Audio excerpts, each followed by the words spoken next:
Hello everyone! Every time you buy a new crypto on a different network or chain, you end up having to go to your Metamask wallet, clicking on your networks, and having to add a custom RBC where you have to fill out all these details. And if you are copying it from the website itself, the Metamask ends up closing.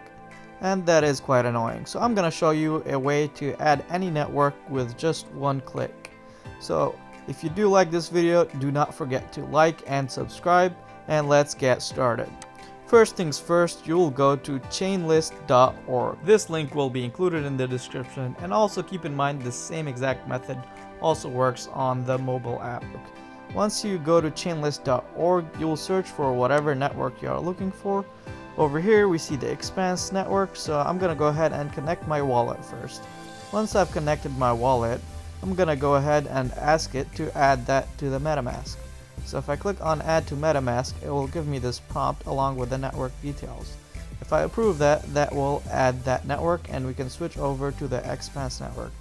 I myself do not have any tokens on the Expanse network, so nothing is gonna show up, but that's it. It's as simple as that. You can add any network onto your Metamask wallet now. Please don't forget to like and subscribe. Thank you.